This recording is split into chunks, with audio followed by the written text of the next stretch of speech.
Can you hear me now?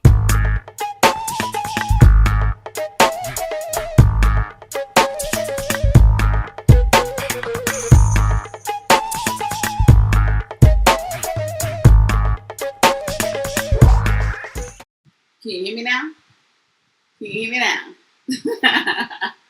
What's good, congregation? It's your favorite auntie, DJ Auntee Mimi, and we are back with another Can You Hear Me Now? The podcast. We date, we date, we date, we date, we date. How y'all been feeling? I know we missed last week, girl. We had what they call in sports a bye week. We had a bye week chat. I took the week to take my post licensing class. I busted a button. I took the week to take my post licensing class. Like I told you, I'm getting back fully immersed in my real estate career. I'm a year in. After you're licensed for a year, you do have to take a 30-hour course post licensing to renew your license. And like I already told you on a previous episode, you can go back and watch it. I had a little incident with my broker. So I am also in the process of looking for a brokerage. I don't know why I say brokerage like that. I'm looking for a new real estate brokerage. So I'm pretty close to making my decision. I'm just trying to make sure it is the best fit. Because truth be told, like, I don't want to switch no more. And you got to pay money to switch. You got to pay money to the division to switch brokers too. And then you got to get new business cards made. You got to rebrand yourself with that new brokerage association. It's just a lot. So I'm just trying to be very mindful with making this next decision on what broker I'm going to go ahead and go with. And class was insightful. Like, I really enjoyed it. My instructor was amazing. She's a Black woman. She was actually my instructor for my pre-licensing class. So it was just funny, like a full circle moment to come back to her class in my post-licensing. And being in class for those 30 hours last week just gave me like a renewed passion for real estate. I don't want to say lost it, but I guess I kind of lost it for a minute. You kind of get lost in the sauce in real estate when you feel like, okay, when you hit a wall, like, what the fuck am I doing wrong? How are Jack, Abel, and Mary closing deals and I've only closed like one? So it just reignited my passion for real estate and also just gave me a lot of gems to take with me and the restart of my career with my new broker. And yeah, like, we're going full speed ahead. You know what I'm saying? So I had to take all my time and energy and focus on that. So I missed y'all, but your girl was working, okay? Never not working. Working, mom ass. Okay? As well as class. I told you guys I went back to school. Did I tell y'all I went back to school? There's so much, chat. There's so much. I went back to school. I am finishing my communications degree. My communications degree, and the current class I'm in right now is psychology. And it's real interesting how I don't think anything is by chance or by accident, right? So it's just so funny how with all this transition that I'm going through in my life, how psychology is like one of the first classes that I'm taking.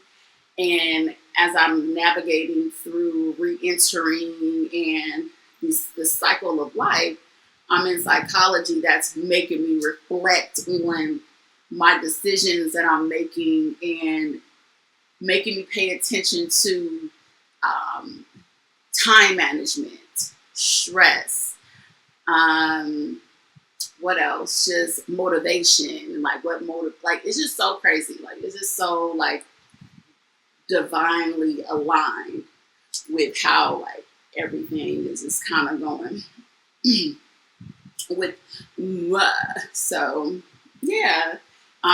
Back in the shop, I made a proclamation today. Now I might ruffle a few feathers. I made a proclamation today on my social media, and I declared myself the best Brazilian waxer in Las Vegas. I said, why the fuck not? Like, I really feel like that. I really feel like that. And whoever, no, I was like, whoever feel like, you know what I'm saying, like that's not the truth, come see me. Put your wax sticks up. But I made a proclamation on my social media, and I really feel like that. Like I've been waxing for, like I told you, I would like 6, 7 years, and I'm really dope at what I do. I I really listen. I don't know who this is for, but stop sleeping on yourself, because I've slept on me enough for everybody, and I really just don't be giving myself the credit that I deserve. And today I feel like I'm gonna give myself the credit. Just that small little crumb of credit. Yes, I feel like I am the best when it comes to, period. Stick a fork in that. And I am. Like I'm great with people. I'm great with communicating with women, my clients. I'm great with, I don't know, like I'm a motor mouth anyway, so I just be yapping my ass off and just telling doctor. Like today I had a new waxer. She never waxed before, and I just be yapping my head off. Like I be yapping about me, they be yapping about them. It's all about making your client feel comfortable, right? But in order for them to give a little, you got to give a little, right? You got to tell them a little bit about you, and also just walking her through the process and what the expectations are, because people go online and they watch YouTube videos or TikTok videos, and they have this false perception of what a waxing service is going to look like. So you kind of have to like hold their hand and like walk them through that. And I'm great at that. I'm really dope at that, if I must say so myself. So I do all these things, honey. I wear these hats. Yes. Um, Real estate, when I put it in perspective, right? So being in the salon and waxing and servicing clients, like that's my first passion, right? Eventually that's going to evolve into something greater, and I don't have to be in a treatment room, right? That's the goal, right? Real estate is my retirement plan. So I, when I sat and thought about it, like, okay, this is what I want it to look like. Like, this is what I was doing. I'm transitioning back into the salon. I'm in real estate, and this is going to be like the end goal. Because I know when I talk to people, it's like, damn, like you do all these things, but it's like, it's a method to the madness. It's a method to the madness. And my degree, wanting to go back to school to get my degree, is simply just for me. It's just for me. And to show my daughter that, listen, you can be all of these things, but be educated. Okay? Have that degree and have that piece of paper to back your shit up. Okay? So that was important for me, to be an example for her.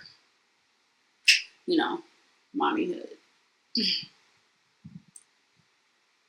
So enough about me.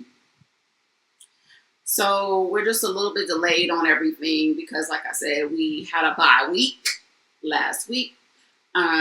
So South Carolina jury found Cyrus Carmack Belton. I posted about it on my story. Cyrus Carmack Belton guilty of murder in 2003. Um, the jury turned the verdict for Cheeky Chow and Ricky Chow, which is the son and the dad, who are the gas station owners. I can't even get this shit out because it's like, it's too much. They chased that boy. They chased him.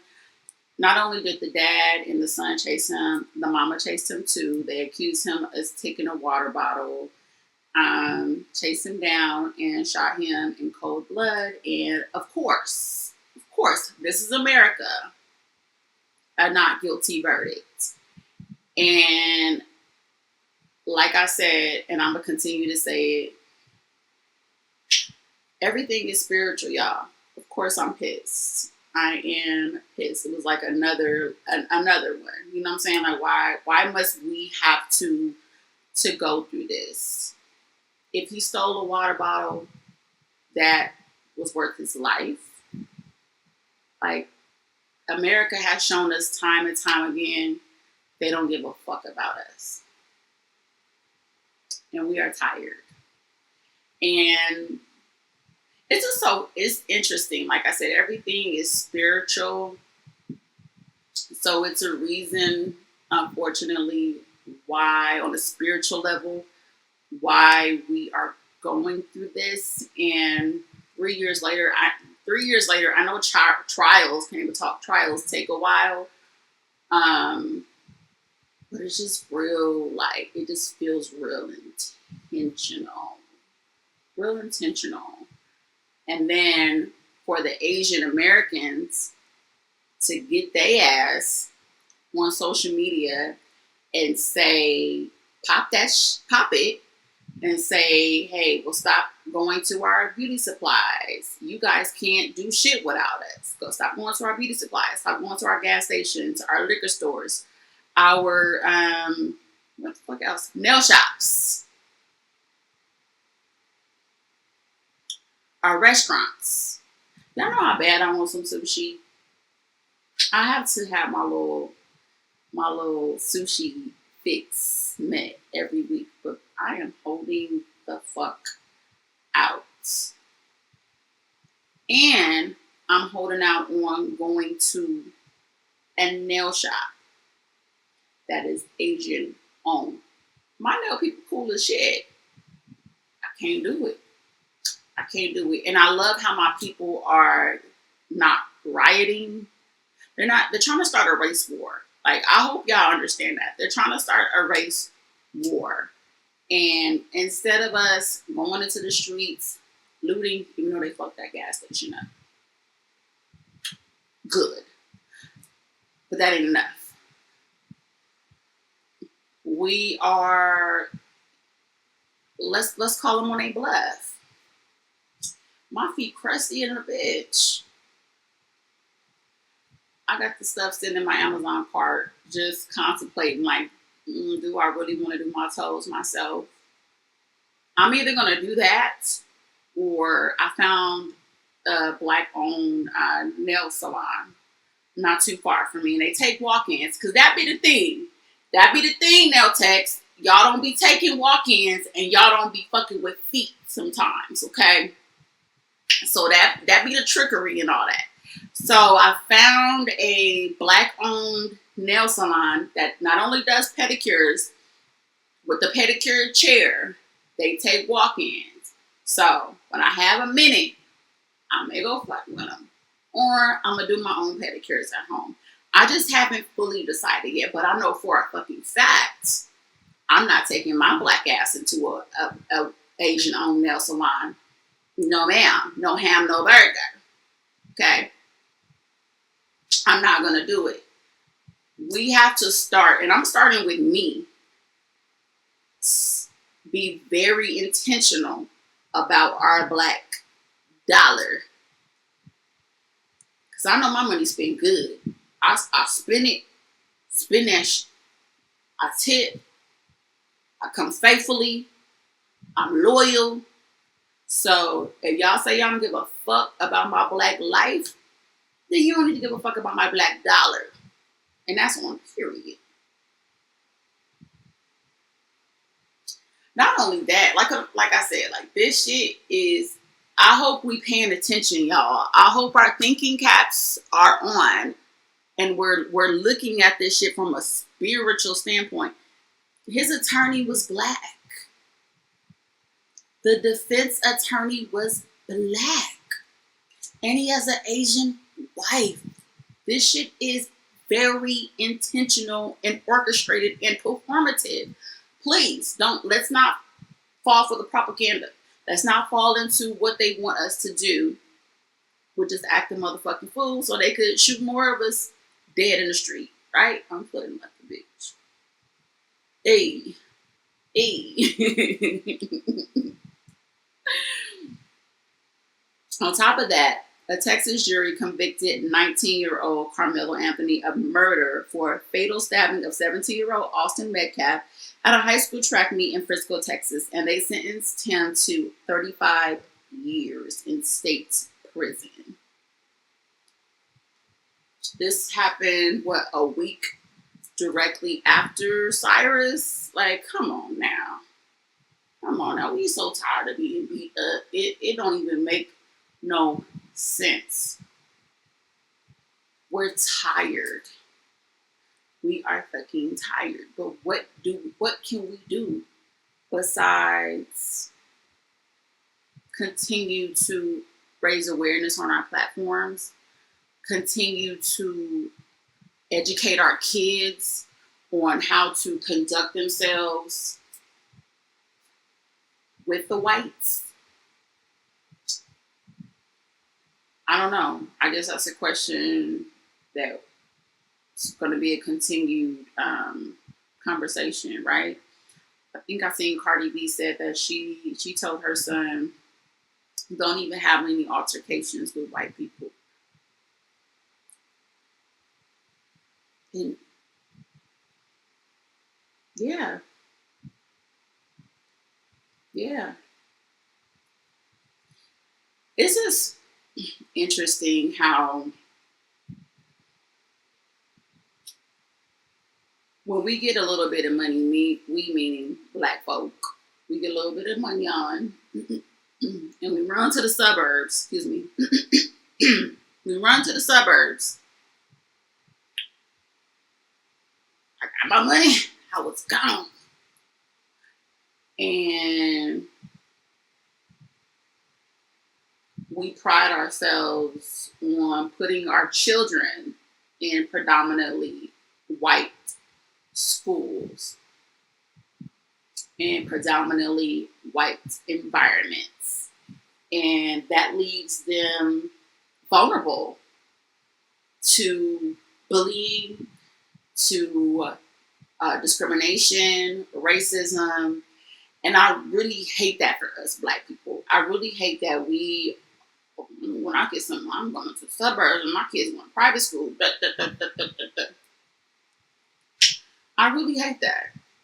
I do. Like, I understand wanting a better life for our children and wanting to put them in better environments or better schools where they have better education. But I think we need to go back to the drawing board because we're losing recipes and make our schools, these inner city schools, these multicultural schools. Let's figure out how to improve these schools so that way we don't have to see that as a badge of honor, like run into the suburbs and putting our kids in predominantly white spaces where we don't belong.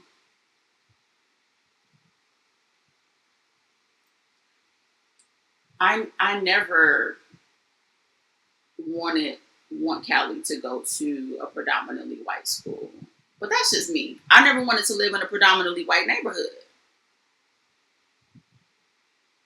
My neighborhood now is very eclectic. Okay, I live in the same neighborhood with the mayor of North Las Vegas.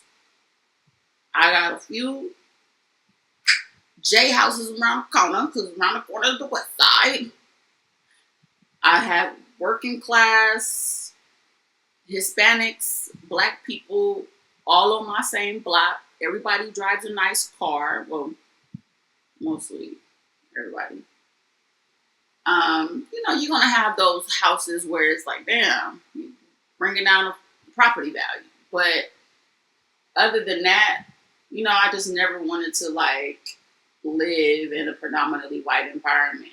Like I know I don't belong there. Not my black. I'm too fucking black and proud as fuck and loud.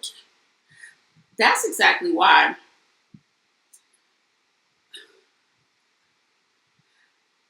I didn't work at my broker either. I'm too fucking black. And look at me. Look at me and all my fucking blackness. Imagine imagine me trying not to be as black and proud as I am. You can be educated, black, and proud at the same time. All those things can go together. They can coexist and they can intermingle.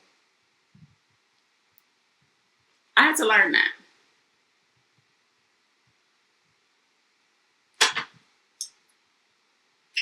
Woo. That's class a jewel, a Zulu child. Take a little bit of water. So once again, that sparked the conversation about us being more intentional about spending our black dollars. But with that being said, as black business owners and black service providers, we need to learn to appreciate the black dollar as well and not treat us different. I feel like black people treat each other different too, or try to upcharge and do all that weird shit. I got a little story about when I was driving trucks with my husband. I told the story on my TikTok, but I'm gonna tell it again. When I was driving trucks with my husband, I didn't really know like the exact day I would get off the truck. And of course, I'm a girl. I like to, when I do get off the truck, get my nails done, get my feet done, get my hair done, do all my shit, right? So I was going to this nail shop not too far from my house. And the owner, just to give you a little perspective on the situation, the owner of that salon is of Asian descent. I don't know which one.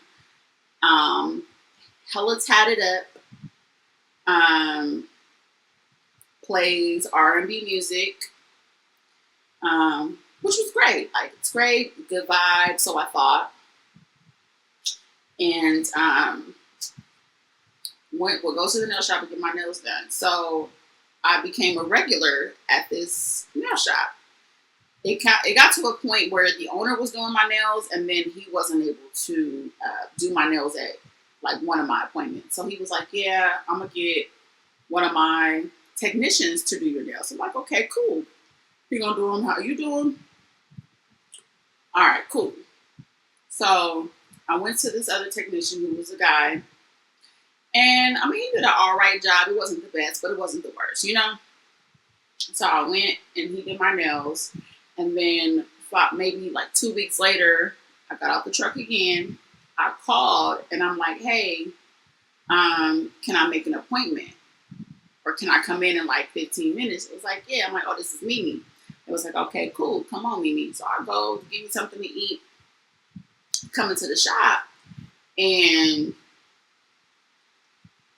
I sit down, and the technician that I was supposed to be being seen by was still finishing up somebody's nails. Like, I'm patient, like I'm not tripping. Like, I sit down, go into my phone. I got shit to do anyway.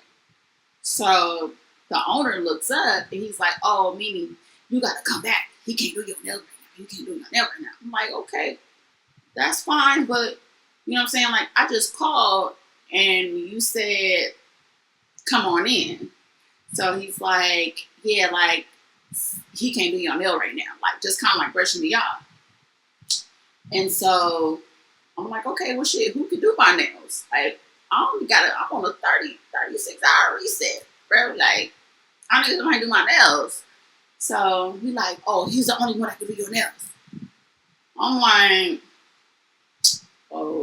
Okay. I left.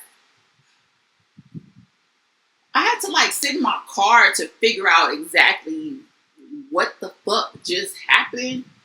But what I boiled it down to was, for whatever reason, because I'm not super picky, but if I see something wrong with my nails, I'm gonna let you know, because check this out. Y'all charging whatever the fuck y'all want to charge. There's not even a price on the wall of what I should be expecting to pay. Y'all pull it out y'all ass and I'm expected to pay it. So with that being said, not only do I pay the price, I tip on top of that. So my nails are gonna be not exactly, but my nails are gonna be what I need them to be for the price that I'm paying. You feel me? So I don't think they like the fact that I was somebody who spoke up for myself, and you're not just gonna throw some bullshit on my nails and I'm just gonna pay whatever and get the fuck on, okay? And then that just told me y'all don't give a flying fluke about my money. I'm one in a dozen, because after I leave, somebody else gonna come and fill my spot. So y'all don't give a fuck. And what do my dumb ass do? I leave. I make a review on Yelp, because I'm notorious for that. I'm gonna review your ass. And then I go down the street to a different nail shop, get my nails taken off, get a new set. And lo and behold, that nail shop just 3 blocks up that I went to, their husband and fucking wife. Okay. Get my nails done. Not really feeling them, but I could work with it.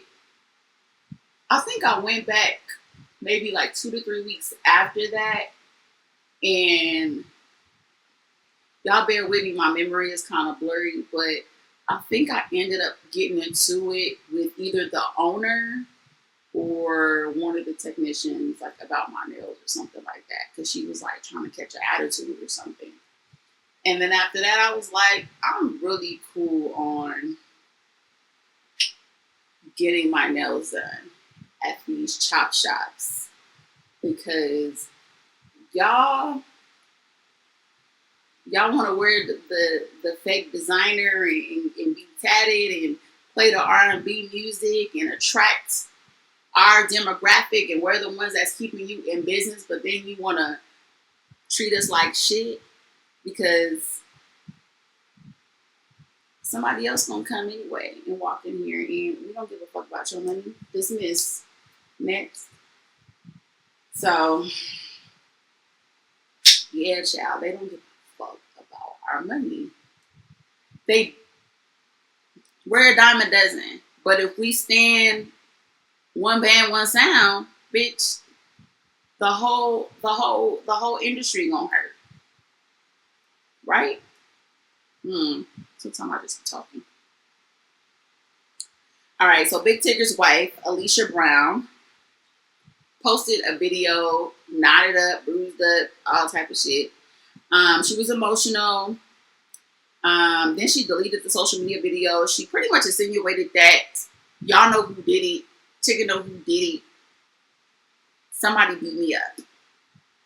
And alluded to the fact that it was her husband, Big Tigger.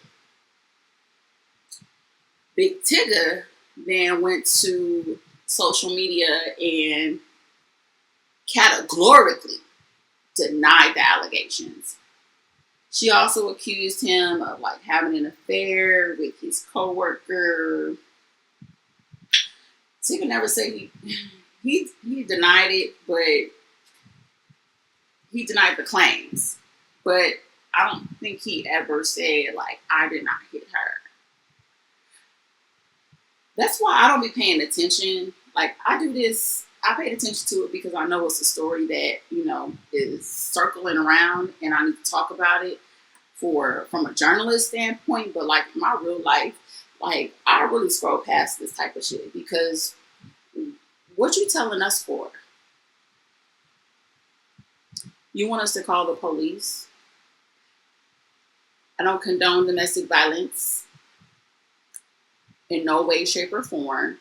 But I just feel like if you're really in danger and you're really getting your ass whooped, baby, you need to be on the horn with the people, okay? Not on Instagram with the camera in your face, telling us, insinuating who did the shit. Go tell the authorities who did the shit, so you can get your ass away from the situation. These type of situations just show me that like clout and fame and attention is a hell of a fucking drug. Like it makes me sad. It makes me sad that a person would literally put a fucking phone in their face before actually going to get help or really working on themselves. Like that is weird. Like we are living in strange fucking times where the only thing that matters is attention. That's why, like, I don't even be on social media like that. I really fucking don't. Like, I be in my own life, baby, living in real life, in real fucking time, because that shit, it's not real. It's a mirage, and I can't with unreal things like. I don't know. Maybe it's because I'm a millennial and I grew up in the 90s before all of this shit. But like sometimes social media, you really be needing to take a step back. I really be forgetting. It was a point in my life where like I really used to be in my phone like all the fucking time. I have to post. I have to like post my outfit. I have to post when I'm doing something. Like I don't be studying that shit no more. I really be living my fucking life. I've gotten to a point, and this is not everybody, but I can only speak for Mimi, right? I've gotten to a point where if it's not about my businesses, if it's not about can you hear me now, you may see a little glimpse like here and there, like you're not gonna see me on social media. Like, I'm glad, I'm grateful to God that I have grown beyond that point. Now I may pop out, pop a picture or video, but like to be thirsty about it, like I used to really be thirsty, like get my shit off.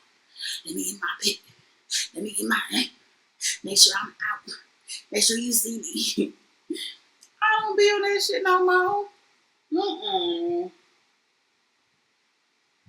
It's the phones. The phones is the problem. Put them down. I be forgetting what my phone is sometimes. Sometimes I be forgetting. Sometimes I be wanting to throw my phone away. But I be forgetting like shit. I gotta work from this bitch. I need my phone to work. And make some money. Baddies Chapter 2. When I tell y'all these last 2 episodes, I was hollering.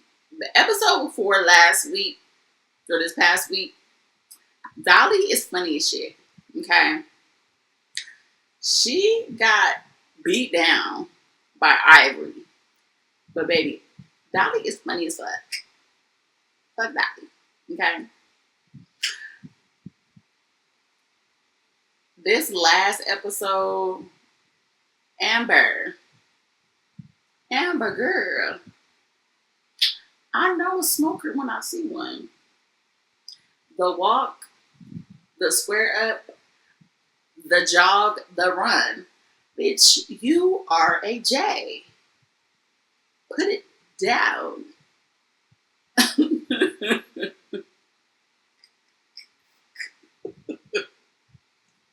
She says, Taziki in there, ain't she? bitch. She done knocked the motherfucking Mario coins out your head. You are delirious. I was hollering. Like they really got crackheads. I grew up with crack. I know what crack looked like or something in that ballpark. Baby, put it down. So at least you could fight back. Peach the bitch. But Tasiki is hard as shit. I posted a video like months ago. I want to say like last year. And somebody will come in my comments and tell me I should fight Tasiki. I don't know if it's because of how I'm built too. But baby, if somebody like Tasiki want to fight me, first of all, I don't fight. Let's start there. Secondly, if somebody like Tasiki wanted to fight, you got it. You got it, my girl. You're right, I'm wrong. That motherfucker is hard. You can hear it. There's no way. I understand Amber to a certain extent, but baby, stop smoking that rock. My lips are so dry.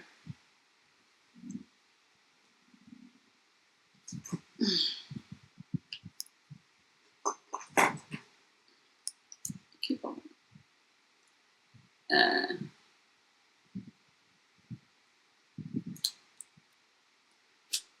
I keep on licking them. Oh, there go there. Because they dry. I don't know what it is. I don't know if it's just heat or what. Oh, excuse me. But, yeah, Amber. Put the pipe down, boo boo. Ooh, I'm flashing the people. Flashing the church. Y'all gonna have to pay me for that. You ain't gonna Patreon. OnlyFans. But that's all I got today, y'all. I really appreciate you, chat, for sticking with me. What is this? Episode 6 of the I Feel Like series. Our viewership is going up. And yeah, we're just vibing out. And I really appreciate y'all for coming back and chatting with me and taking my call, girl. Do we have a moral of the story? Moral of the story tonight is know when to walk away. And I don't know who that's for. It might be for me. Who knows? Know when to walk away. Know when to say, you know what? I've done everything I could do. And maybe my good enough ain't good enough for you. And that's okay. I'll be all right.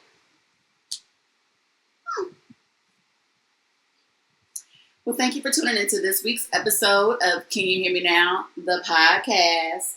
Let's keep the conversation going with your favorite hosts. Once again, I'm Auntee Mimi, DJ Auntee Mimi, the big shit talker. And remember to be good to yourself and one another. Bye. Can you hear me now?